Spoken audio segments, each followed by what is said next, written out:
maqaan keenyudha maal akka gochaa jirtan duraa duubaan nu tarreessita. Maqaan koo Sibboo Gammachuu Bayyanaan jedhama. Kan hin baradhu mana barumsaa Waliif Akkaadaamii Damee Lakkoofsa lamadha. Naqamtee Damee Lakkoofsa lama amma kan nuun goonu tartiiba ittiin buna danfisan isinitti agarsiisa. Okay, mee tartiibi ittiin gochaan yookiin qajeelfamoonni bunni ittiin danfu maal fa'idha? Mee duraa duubaan nu kaa'i. Jalqaba meeshaalee ittiin buna danfisnu qopheeffanna. Fakkeenyaaf kanneen akka beddee yookaan eelee sibiilaa, buna, shinii fi kan kana fakkaatanidha. Taansuudhaan buna keessaa bunaa fi kosii adda baasuudhaan buna miiccina. Erga miiccinee booda buna akoofna. Erga akoofnee booda irraa lafa keenyee shinii fi jabanaa akka miiccametti jiru. Taansuudhaan buna kaa'ame sana qabbaneessinee deebisnee tumna.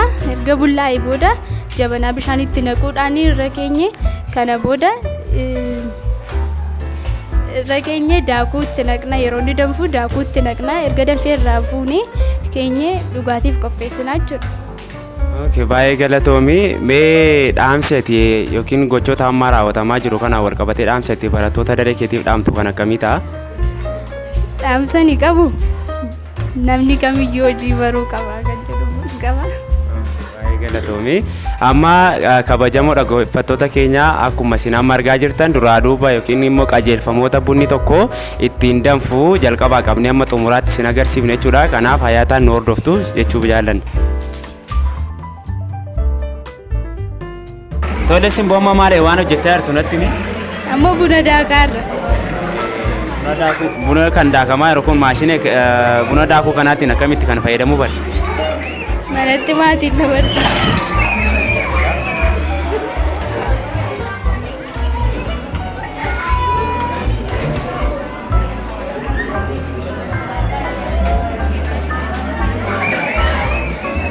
Maashinii buna daakuu kana fayyadamuun kun hin cima moo salphaadha? Kanaatti fayyadama isaa barraan salphaadha garuu elektirikiitti hidhamee waan jiruuf of eeggannoo barbaada.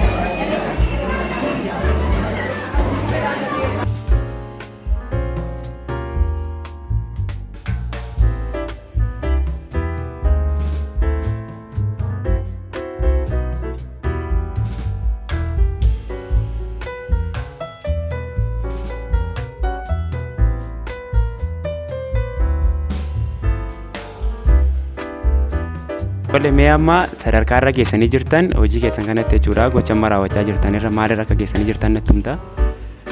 Kunoo amma buna naqaarti. Erga bunni itti naqamee danfee booda baasnee keenye erga calalee booda immoo buusnee namoota jijjiiranii fi hirraa jechuudha. Tole haa ta'u mee ammam turattee yaadda gaafa buna itti naqamu kan inni abiddara taa'u amma kam tureetu kan nuyi lafa keenya immoo ammam turattee yaadda? Daqiiqaa 5 turaa jedhee yaada. Haa ta'u galatoomiti.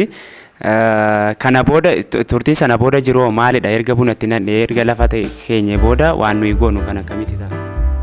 Erga bunatti naqnee erga inni danfee booda baasnee lafa keenya amma calalutti eegna. Erga calalee booda immoo buna buusnee namoota jijjiiraniif laanna jechuudha. Erga namni dhugee booda wanti sana booda jiru duraa duubni gochoota maaltu jira jettee yaadda? Erga namni dhugee booda siiniilaan harkaa fuunee fa'aa mimmiiccinee iddoo iddootti deebisna. Galatoomii ulfaadhu. Ogaartii fi barnoota fayyaaf jabeenya qaamaadha. Tolee galatoomaa isiniin jecha amma hojii mana keessaa kanneen amma asitti argaa jirtan kana hojjechiisuu yookiin ijoollee yookiin daa'imman kana barsiisuun akkamitti jettanii yaaddu mee bifa kamiin ilaaltu? Fakkeenyaaf amma wanti agarsiifamaa jiru kun haala bunni tokko maalirraa ka'e akkaataan itti danfudha. Gabaabumatti bunna danfisuu jechuun salphaa ta'uu danda'a tiyooriin. Piraaktikaalii garuu namni waan dhaga'urra waan hojjetu haala sirrii waan hubatuuf waan qabatuuf jireenya isaanii boriif illee isaan gargaaruu danda'a jedheen itti amanaa jechuudha. Tolee galatoomaati.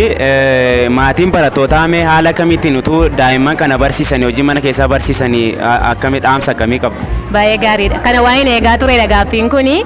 Yeroo baay'ee maatiin barattootaa keessumaa maatiin barattoota magaalaa irra jiraatanii haala mana miicuu waxii hojjechuu ni barsiisu. Garuu immoo biddeen toshuu kana buna kana akkamiin miicama salphaatti fudhatu garuu salphaa miti.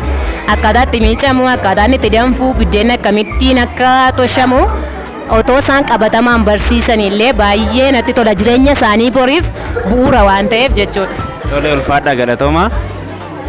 Ayee barsiiftuu mee maqaa keessaniif gahee hojii keessanii nutti himtu. Tolis barsiistuu Foosiyaan jedhama. Barsiistuu afaaniiti.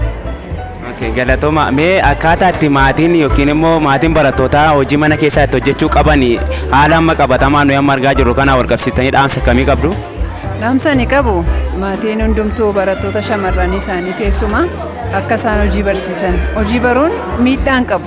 Waan isaan miidhuun qabu waan isaan fayyadu malee kanaafuu irratti xiyyeeffatanii hojiima jedhame hunduma isaa barsiisuuf hojjisiisanii humna isaaniitti haasa'uuf itoo hin ta'in akkuma isaan baraniif ituu hojjetanii irratti hojjetanii gaariidhaan jedhan. Tole ulfaadha galatooma. Tole barsiiftuu maqaaf gahee hojii keessanii nutti himtu.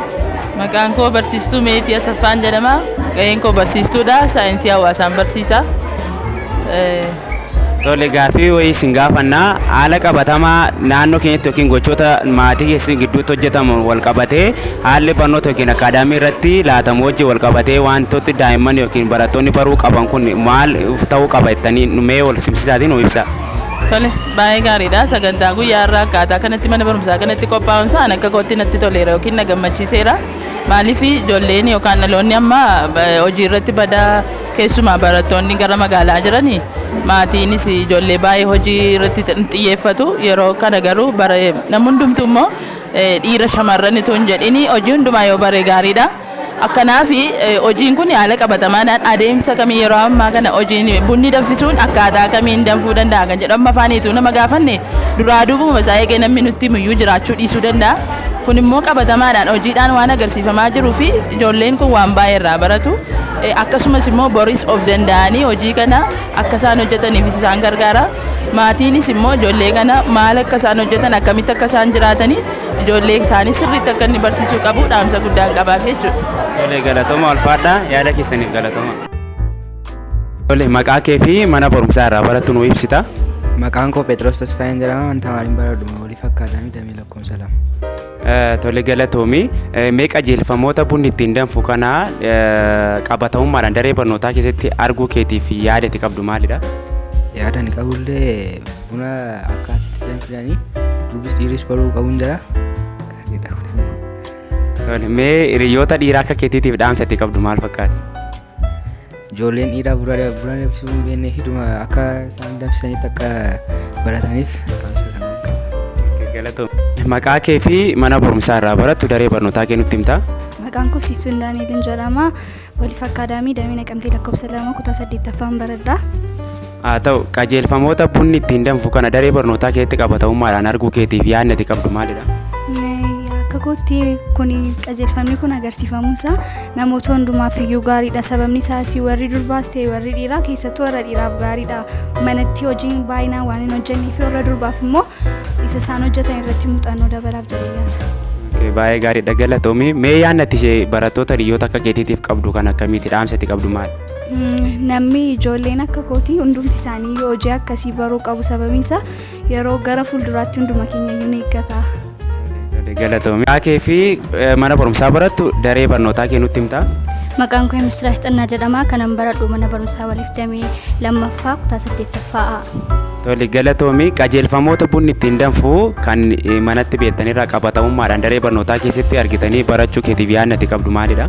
Qajeelfamni bunni ittiin danfu asitti ilaaluu kootii fi akka yaada kootti namni hundumtuu mana isaa keessatti akkamitti akka buna danfisuu qabuu fi namni hundumtuu dhuunfaadhaan akkamitti akka hojii mana keessaa baruu qabudha kan hin baradhe. Tole maatiin barattoota shamarraniis haa ta'u dhiiraatii fi akkamittiin akka isaan guddisuu qaban yookiin akkamittiin akka isaan barsiisuu qaban isaaniif dhaamta?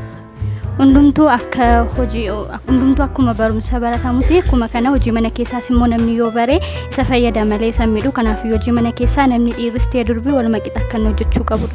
Tole galatoomi. Maqaa kee fi mana barumsaa irraa barattu kutaa barattu nutti himtaa? Maqaan koo Dibooraa Tamasgeen jedhama. Kanan baradhu mana barumsaa waliif damee lakkoofsa 2ffaa kutaa 8ffaa. Tole galatoomi. Mee namoota duraa duubummaadhaan hojii buna danfisuu kanarratti hin beekneef hiriyoota kee akka keetii kanaatiif dhaamsa itti qabdu maal fakkaata? dhaamsaan ani qabu qajeelfama bunni danfisuun asitti dhiyaate kuni baay'ee faayidaa qaban jedha. Sababni isaas barattoonni tokko tokko hojiin kun kan dhiiraadha kan durbaadha jedhanii sababii isaan tuffatanii fi asitti arguun isaanii immoo isaan sababii isaan fayyadaa jedha.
Amma kanan biratti qabadhee jiru qindeessaa mana barumsaa akaadaamii waliif damee Naqamtee lakkoofsa 2 Mr. Asaffaa Taammiruuti. Mee waan qabatamaa amma arga kanarratti yaada gabaabaa nuu kennu. Tolee, galatooma ichaay waan amma asitti argaa jirru adeemsa ittiin bunni danfu duraa duuba isaa argineerra. Kuni faayidaa gurguddaa lama qaba jedhee yaadan akka kootti. Sababni isaa tokkoffaa faayidaan inni qaba jedhee ani yaadu barattoonni waan daree keessatti baratan kana akka mana barumsaatti waan sirna barnootaarraa argatan waan beekumsa daree keessatti argatan kana qabatamaa jireenya guyyaa isaanii keessatti yoo fayyadaman jiruuf jireenya isaanii egeree keessatti bu'aa qabeessa ta'a jedhee yaada. Sababi isaa sirni barnootaa gaafa qophaa'u akkuma waliigalaatti sirna barnootaa qophaa'e sana haala qabatamaa jireenyaa ofii faana walitti madaqsuun dirqama waan ta'eef yeroo dheeraas akka inni yaadatamuun taasifama.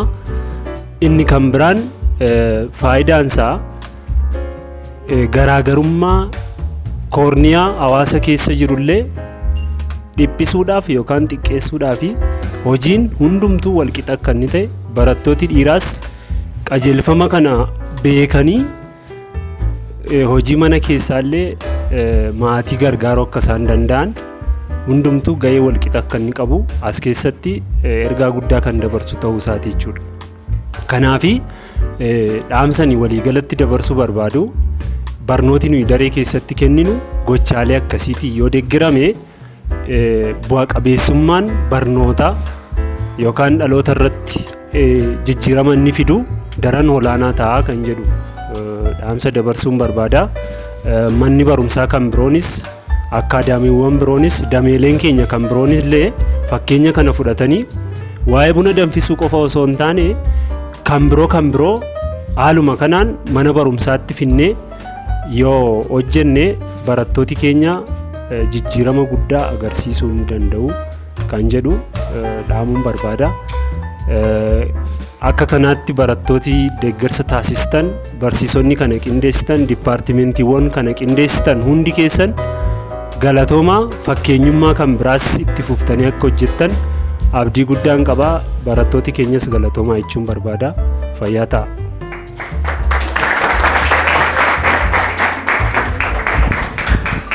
Tole galatoomaa isin jechuu jaallannaa barattoota kutaa 8ffaa mana barumsaa keenya bara kana keessatti gochaawwan amma asitti agarsiisaa turtan hundumaatiif fayyaa ta'a ulfaadhaa isin jecha. Akkuma kana egaa viidiyoo kana waraabuudhaan nu gargaaraa kan ture barsiisaa Yohaannis Eddee Lataa guddaa galateeffannaa. Galatoomaa isin jechuu jaallanna.